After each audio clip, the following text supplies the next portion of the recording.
Halo, jumpa lagi di channel Five and Chemistry. Di sini ada 4 soal tentang termokimia, tentang bagaimana caranya menentukan atau menghitung delta H atau perubahan entalpi dari suatu reaksi. Materi kimia kelas 11 semester 1. Nah, gimana soal-soal gimana penyelesaian ataupun pembahasan dari tiap soalnya? Yuk langsung aja saya mulai ya.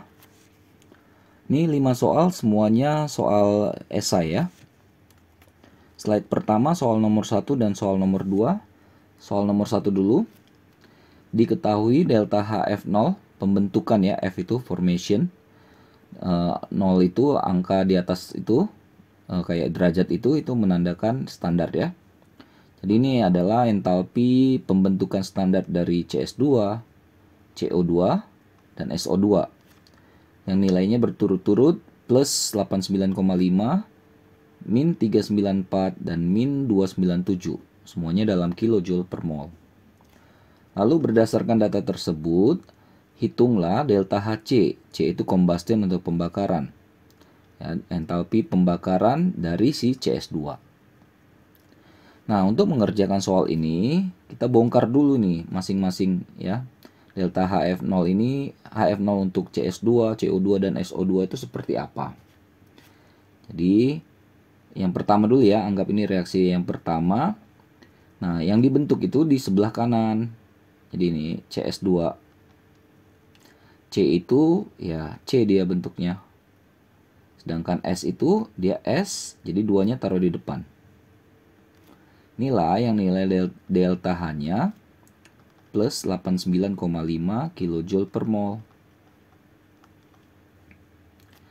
Nah, yang kedua caranya sama.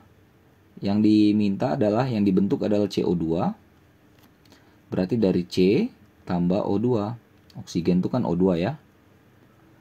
Delta H-nya ini yang bernilai minus 394 kJ per mol. Yang ketiga juga sama caranya. SO2 yang dibentuk berarti dari S dengan O2. Ini yang bernilai minus 297 kJ per mol.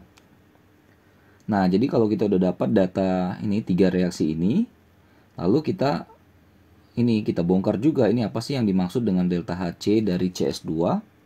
Nah, saya taruh di bawah ya, gini. Nah, yang diminta adalah, anggaplah ini data keempat ya. Pembakaran CS2, jadi namanya dibakar kan plus O2 ya. Nah, C ketemu O, itu nanti akan jadi CO2. S ketemu O, jadi SO2. Tinggal setarakan, S-nya kali 2. O-nya di kanan jadi 2 tambah 4, 6 ya. 6 itu 3 O2. Nah, inilah yang mau dihitung, berapa sih harga delta H-nya gitu. Ya, jadi kita ibaratnya nih menentukan delta H suatu reaksi berdasarkan data reaksi lain yang bersesuaian dengan dia. Oke, nah sekarang kita apa ya dibilang ya, kotak-katik lah reaksi 1, 2, 3 ini supaya menjadi reaksi keempat. Ya, bebas. Jadi cari aja yang spesifik ya. Misalnya gini. Ini kan CS2 nih. CS2 itu kan cuma ada di reaksi 1. Nah, itu artinya spesifik dia. Jadi saya bongkar dulu reaksi 1. Nggak apa-apa ya, nggak harus 1, nggak ada patokan lah ya. Nah, tapi kan CS2 di sebelah kiri nih 1 mol, koefisiennya 1. Tapi kan yang diketahui di reaksi 1 dia di sebelah kanan koefisiennya 1. Maka reaksi 1 dibalik atau diputar. Jadi CS2 di sini ini menjadi C plus 2S. Yang tadinya reaktan menjadi produk, produk jadi reaktan. Dan jangan lupa delta H-nya berubah tanda, jadi minus 89,5 kJ per mol. Oke, reaksi 1 udah kepakai. Sekarang kita ke reaksi ini aja nih, lihat CO2 kan cuma ada di reaksi kedua nih. Sama-sama di kanan dan sama-sama koefisien 1. Artinya tinggal masukin aja C plus O2 CO2, tinggal tulis ulang reaksinya. Delta H-nya minus 394 kJ per mol. Tinggal reaksi ketiga. Yang spesifik di reaksi ketiga adalah SO2. SO2 di kanan 1 mol, koefisien 1. Sementara yang diminta di kanan juga tapi koefisiennya 2. Oh, ini tadi tetap ya. Nah, maka yang ini data ketiga kita harus kali 2 semuanya. Ini jadi 2S, 2O2 yang dikalikan ke koefisien ya. 2SO2. Delta H-nya juga kena kali 2. Jadi min 297 itu terkali 2 juga. Jadi minus 594 kJ per mol. Nah, sekarang kita buktikan apakah ketiga reaksi ini akan membentuk reaksi yang keempat. Kita eliminasi yang kanan dan kiri yang sama. Misalnya ini kan ada C, 2S dengan 2S. Habis ya. Nah, CS2 turun. Ini kan O2-nya 2, ini kan 1. 2 tambah 1, 3 nih, turun. 2SO2 turun. CO2 turun. Nah, jadi pas. Lalu langkah terakhir tinggal jumlahkan saja semua harga delta H-nya. Ini dapatnya saya min 1077,5 kJ per mol. Jadi inilah min 1077,5 kJ per mol inilah nilai dari delta HC untuk CS2. Jadi begitu caranya ya, dibongkar dulu data-datanya itu dalam bentuk reaksi, lalu kotak-katik sesuai dengan target, reaksi target yang diminta. Oke, soal nomor 1 beres. Ke nomor 2, ini kalorimetri ya. Ada 6 gram LiOH padat dimasukkan ke dalam suatu kalorimeter. Dalamnya ada 120 gram air. Larut semua LiOH-nya ya. Suhu sistem naik, berarti exotherm ya. 23 menjadi 34,9 derajat Celcius. Berapa kilojoule per mol kah delta H per pelarutan LiOH dalam air? Diketahui ini kalor jenisnya ya, C kecil, 4,2.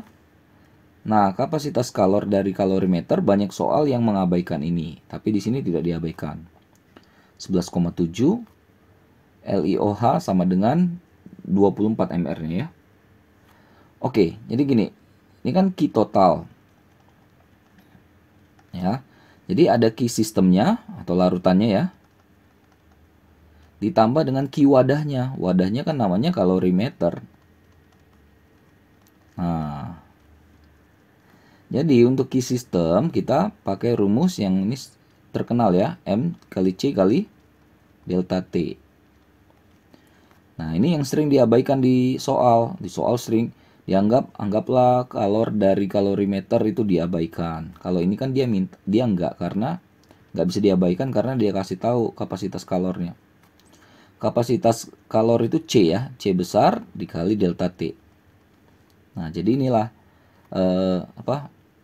perkalian untuk data dari masing-masing Q. Jadi Q sistem MC delta T, Q kalorimeter, C besar kali delta T. Tinggal masukin angkanya. Di sistem kita pakai yang air ya, 120 gram air. Nah, massa jenis larutan 4,2. Delta T-nya belum hitung ya, 34,9 dikurang 23, berarti 11,9 ya. Yuk, masukkan ke sini 11,9 tambah. Ini biar nggak bingung ya. Kapasitas kalornya si kalorimeter itu sendiri adalah 11,7. Delta T tadi 11,9. Nah, tinggal masukin angka. Saya dapat nih 5997,6 joule. Yang di kanan ini dapat 139,23 joule. Atau kalau ditotalin ini 6136,83 joule. Kalau kita kalikan 1000 supaya jadi kilojoule berarti sekitar 6,13683 ya. Nggak apa-apa lah. Paling nanti kalau kita salah berbeda perhitungan ya karena pembulatannya ya. Oke, jadi kalornya udah dapat kita. Nah, kan yang dicari itu kan delta H. Ingat kan delta H itu biasanya satuannya kilojoule per mol kan? Berarti kilojoule-nya udah dapat dari Q. Berarti kan kita tinggal cari molnya. Nah, molnya berarti mol si LiOH2 kan dia yang di LiOH, sorry. LiOH-nya yang dilarutkan kan? Ingat ya, berarti massa per mR-nya. Masanya 6 gram. MR 24, berarti ini seperempat 0,25 mol ya. Udah, tinggal masukkan delta H. Karena ini reaksinya eksoterm, jadi kan nanti bertanda negatif delta H-nya ya. Min Ki per mol. Tadi Ki-nya 6,137 kilojoule. Molnya 0,25 mol. Udah, tinggal hitung. Ini saya dapat minus, jangan lupa minusnya. Minus 24,55 kilojoule per mol. Inilah delta H pelarutan dari si LiOH dalam air. Oke, beres soal nomor 2 ya. Lanjut 3 dan 4, kita ke nomor 3 dulu. Nah, tadi masih ingat C ini apa ya? Pembakaran, combustion ya. 0, angka 0 atau tanda bulat di atas itu artinya standar. Tiap mol, 1 mol ya. Diketahui delta HC0CH4 pembakarannya adalah minus 800 kJ per mol. Berapa gram CH4 harus dibakar agar kalor yang dihasilkan dapat menaikkan suhu 1000 gram air dari 50 derajat Celcius menjadi 90 derajat Celcius. Oh, ini ada kalor jenis air ya, C kecilnya ada. Oke, seperti tadi ya. Ini kan delta H itu, ini reaksinya suhunya naik ya, berarti eksoterm ya. Nah, oke. Nanti massa dapat dari mana? Pasti dari mol. Jadi bisa ditebak yang kita pertama cari adalah molnya dulu kan. Nah, atau kalau mau kita bongkar dulu lah. Kan tadi delta H bertanda negatif ya. Min 800. Ini kan masih kilojoule. Kita ubah ke joule. 800.000. Nah, Q-nya itu kan berarti pakai MC delta T kan. Ini bongkarannya gini. MC delta T per mol.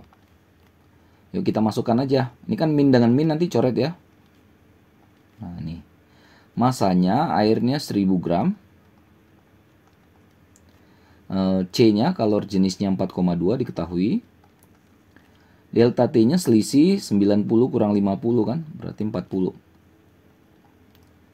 Nah, jadi tinggal masukkan data aja sebenarnya karena semua datanya udah ada masuk rumus. Atau molnya berarti kan sama dengan 1000 kali 4,2 kali 40 dibagi 800.000 supaya kita dapat molnya. Nah, ini saya hitung ini dapat 0,21 mol. Udah, kalau udah dapat mol kita cari massa. Massa itu kan sama dengan mol kali mR. Kan CH4 ya, CH4. C itu 12, H itu 1 kali 4, 4. Itu 16 mR-nya. 0,21 kali 16. 3,36 gram. Beres lagi soal nomor 3 ya. Oke, lanjut ke soal nomor 4. Perhatikan persamaan termokimia berikut. Ada 3 persamaan termokimia yang diberikan ya. Ini data 1, data 2, data 3. Nah, persamaan termokimia itu dianggap data lah ya. Berdasarkan persamaan termokimia tersebut yang di atas 3 ini, hitunglah delta H untuk reaksi yang baru. Anggaplah reaksi yang keempat. Nah, yang pasti kan reaksi 1, 2, 3 itu berhubungan dengan reaksi keempat. Atau reaksi keempat berhubungan dengan reaksi 1, 2, 3. Oke, jadi yang kayak tadi caranya, saya biasanya itu kasih pembatas dulu, baru buat targetnya yang data keempat ini. Fe2O3 tambah 3CO menghasilkan 2Fe tambah 3CO2. Inilah delta H yang mau dicari kan? Tadi lagi kita kotak-katik aja data 1, 2, 3 supaya jadi data keempat. Misalnya saya mulai dari data ke-1, persamaan termokimia yang pertama. Apa yang kita bisa lihat di situ yang spesifik, yang cuma ada di data 1? Ini Fe2O3-nya. Sama-sama Fe2O3, sama-sama di sebelah kiri, tapi berbeda koefisien saja. Ya. Maka supaya sama-sama jadi satu, maka reaksi satu ini harus kita kali sepertiga. Supaya kalau 3 kali sepertiga kan jadi 1. Nah ini jadi 1 Fe2O3, supaya mirip kan. Ini kita kali sepertiga juga. Ini kali sepertiga, berarti jadi 2/3 ya. Fe3O4 kali sepertiga CO2. Jangan lupa delta H-nya juga dikali sepertiga atau dibagi 3 itu ya. Ini 16 ya. Minusnya tetap ada, 16,6167 kilojoule ya. Oke, beres. Reaksi yang satu, persamaan termokimia satu udah beres. Misalnya sekarang kita ke yang 2. Apa sih yang ada spesifik di 2 dan yang diminta, yang ditargetkan? Saya lihat nih Fe. Fe ada di kiri 1 koefisiennya. Yang diminta Fe-nya di kanan koefisien 2. Artinya apa? Reaksi kedua harus kita putar atau dibalik. Tapi jangan lupa dikali 2. Jadi 2 kali kerja dia. Nah, jadi nanti reaktan jadi produk, produk jadi reaktan. Fe-nya yang di kiri jadi di kanan. Jangan lupa kali 2. CO2 di kiri jadi ke kanan, kali 2 juga. Sedangkan ini FeO pindah ke kiri, kali 2. Pindah ke kiri, kali 2. Delta H karena diputar, berubah tanda menjadi plus, dari min menjadi plus. Tapi kan kita kali 2, ya di sini 22. Oke, beres reaksi kedua. Nah, tinggal reaksi ketiga. Apa sih yang bisa kita lihat spesifik ya? Reaksi ketiga, ini nih ada FeO. Sebenarnya juga bisa lihat dari Fe3O4. Nah, ini kan Fe3O4 tuh kan tidak diharapkan di target, berarti kita harus eliminasi. Eliminasi kan artinya berbeda sisi. Kalau ini di sisi kiri, ini ada di sebelah kanan, ya pas, itu bisa dicoret. Artinya apa? Artinya reaksi ketiga jangan diputar.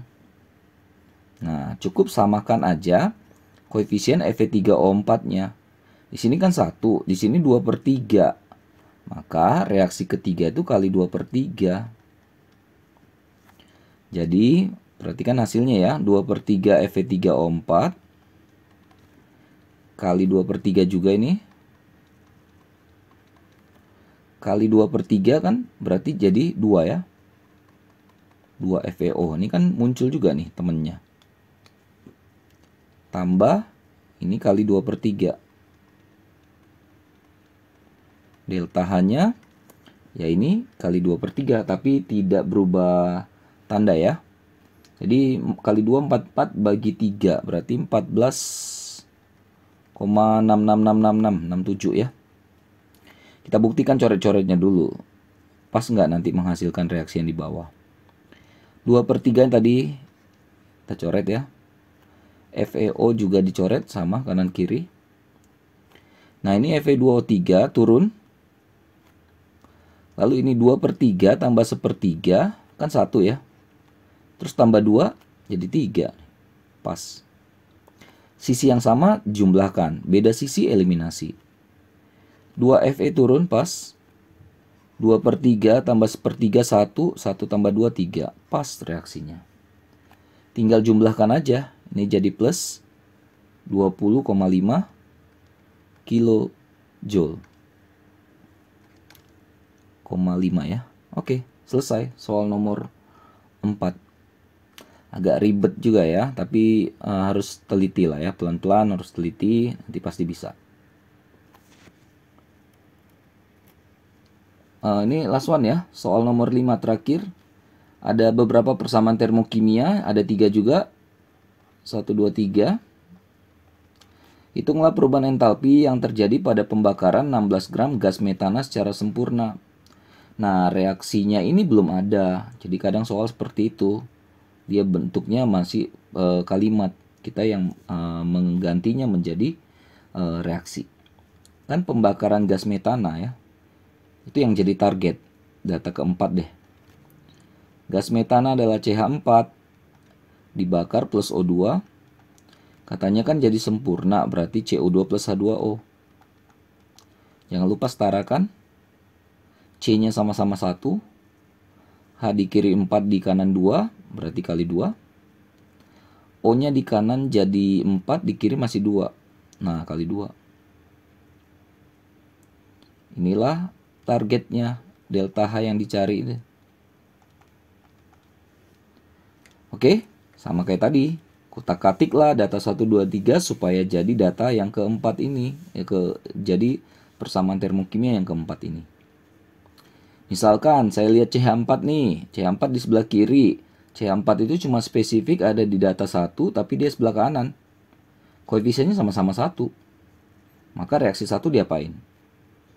Ya, jelas reaksi 1 diputarlah. Reaktan jadi produk, produk jadi reaktan.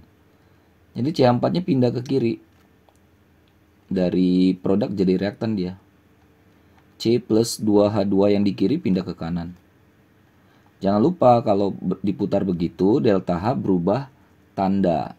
Tandanya saja ya, plus 74,9 kJ. Beres reaksi 1. Nah, reaksi 2 nih. Kelihatan tuh ada CO2. Sesuai dengan yang diminta nih, CO2 sama-sama di kanan dan sama-sama koefisien 1. Berarti reaksi kedua tetap, alias tulis ulang saja. C plus O2 menghasilkan CO2 minus 393,7 kJ. Tinggal reaksi yang ketiga. Mau kita apain nih reaksi ketiga? Lihat lagi nih H2O di kanan, tapi koefisien 1. Yang diminta di kanan, tapi koefisien 2. Ya, maka ini tinggal dikalikan 2 saja kan. 2H2. Ini kalau dikali 2 kan jadi 1 ya. Tinggal O2 saja. H2O-nya dikali 2. Jangan lupa delta H juga dikali 2. Jadi minus 285,9 itu kali 2. Min 571,8 kJ. Kita buktikan lagi. Selalu ada pembuktian harus ya. 2H2 coret. Beda sisi boleh dicoret. Ini C dengan C. Coret. Apalagi habis ya. CH4 turunkan. Koefisiennya sama pas. O2 nya nih sejenis di satu sisi. Berarti tinggal tambahkan 1 tambah 1 2. Pas. 2H2O turun pas. CO2 juga turun pas. Udah, berarti tinggal jumlahkan semua min 890,6 kilojoule. Nah, hati-hati ini 16 gram metana. Jadi 16 gram metana berarti kan 16, MR-nya juga 16 kan? C itu kan 12, H itu 1 kali 4 4. Nih. Ini kan sama dengan 1 mol. Nah, dia minta 1 mol. Di sini kan udah langsung nih. CH4-nya udah langsung 1 mol. Jadi ini udah langsung untuk yang 1 mol atau yang 16 gram itu. Udah. Kecuali soalnya tadi minta dalam misalnya 32 gram jadi 2 mol. Nah, ini kita harus kali 2 datanya. Hasil akhirnya kali 2. Ini karena kita dapatnya sudah 1 mol koefisiennya, yang diminta juga 16 gram atau 1 mol, ya udah berarti pas. Oke, begitu ya. Pembahasan saya tentang soal-soal termokimia ada 5 tadi ya, menentukan delta H. Mudah-mudahan bermanfaat ya, mudah-mudahan bisa dipahami, mudah-mudahan membantu buat terutama yang kalian tadi yang hari ini atau sekarang ini sedang mempelajari materi ini. Jangan lupa cek terus, update terus ya video-video terbaru lainnya di channel 5N Chemistry ini. Sampai jumpa dan bye-bye.